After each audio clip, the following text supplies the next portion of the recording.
Greetings and welcome to day 163. It is a screenwriter's journey. You're on it with me, your humble host and writer and commentator, Jack. While you're thinking about it, why don't you go over to Amazon Prime and watch The Key?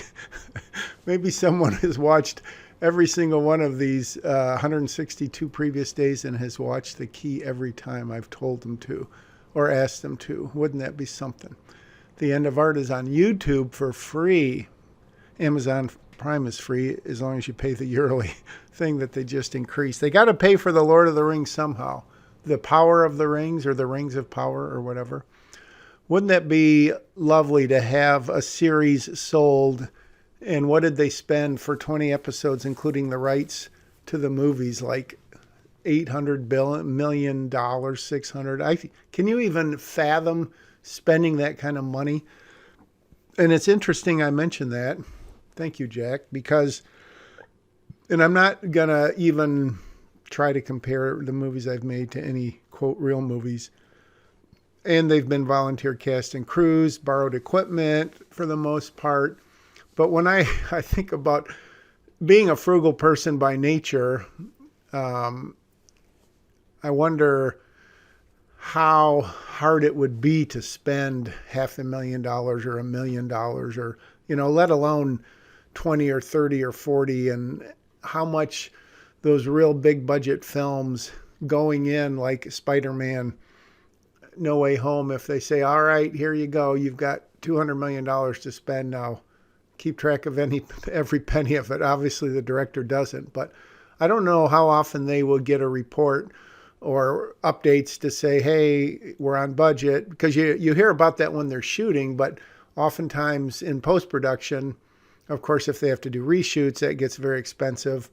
But just the post and the effects and the score and all that kind of stuff. But for instance, this movie that I'm writing for here, which I still don't have a good title for, I still need to rethink that title.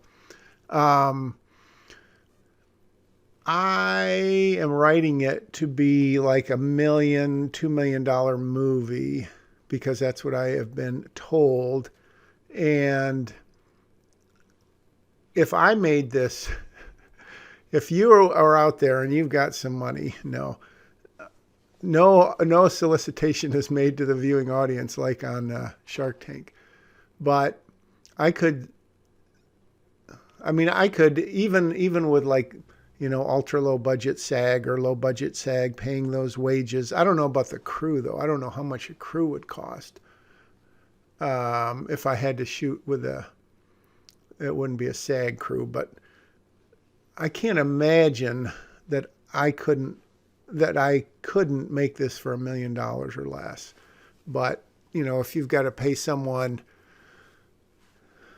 a director and a separate producer and all the other people, maybe it does end up being a $2 million movie.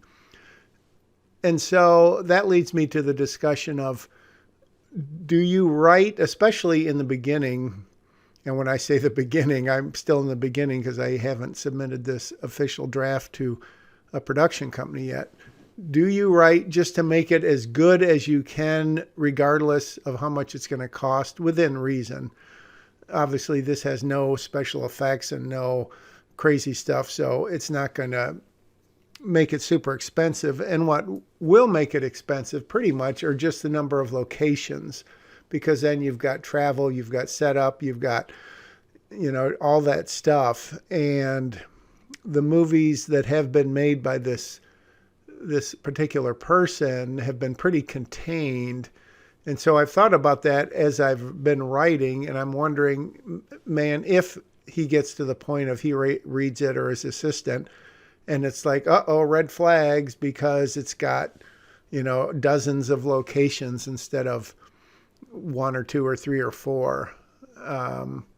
So that has gone through my mind, even in terms of these cabins and going to the race car play or the go-kart place.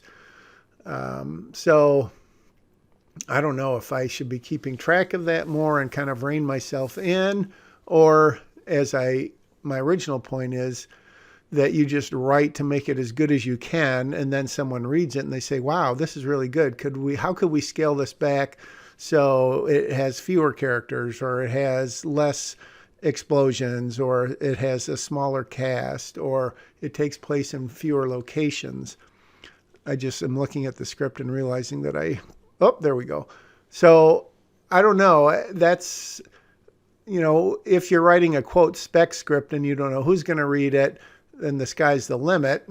But if you write a picture that is going to take $50 or $100 million, how much does that limit its commercial potential? Not commercial potential, but the potential that you're going to get anyone interested in it, without like a total rewrite, which happens frequently from what I hear for new writers, even if you get like the second pass or something like that. So always something to keep in mind. And in my early days of spec writing, I never kept it in mind. And thinking back to the scripts that I have written that I did not make myself, which are most of them, I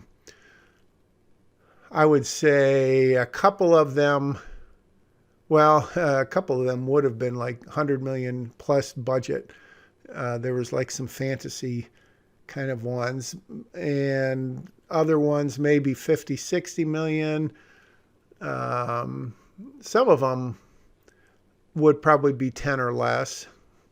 And obviously the three I made were basically made for nothing. But I think if The End of Art and The Key, if you would have paid people and blah, blah, blah, blah, blah, they probably would have been in the 5 to 10 million range.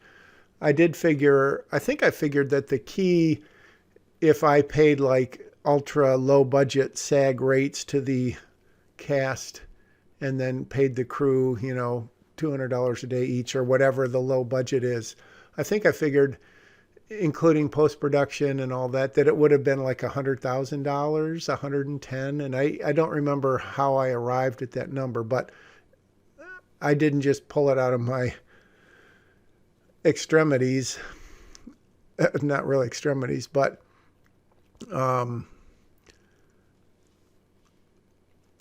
think that was a pretty realistic number. So based on that, this has got, I'd have to count the locations, and it's got the flashback, so it would have a little period piece, which wouldn't be that big a deal because all you really see is the cars out front and, furnishings inside. It wouldn't be that big of a deal.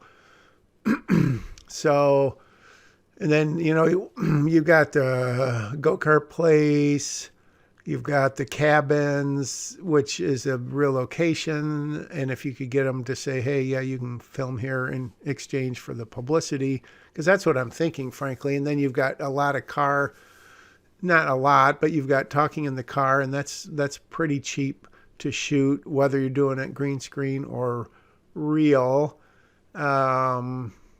So there's nothing out here that's outrageous, but there are a fair amount of locations. And so, again, based on what I've seen this guy do lately, it might seem like a lot, but I don't know. So I have been thinking as I'm writing this, do I want to make it more contained to begin with so that when he reads it, he goes, oh, Jack, you are taking these things into account, and that's very smart of you. Or he goes, wow, this feels like a very small picture, which I don't think he would say. But so those are kind of the things that you think about on top of making it as good a script as you can, which is, 100 times harder than making a, self-contained or small or big or something like that. So I don't know, something that I probably really shouldn't be super hung up on.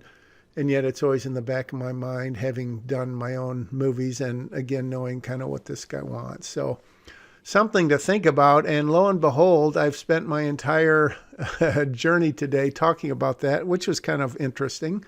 I hope you feel the same way. See ya. Bye.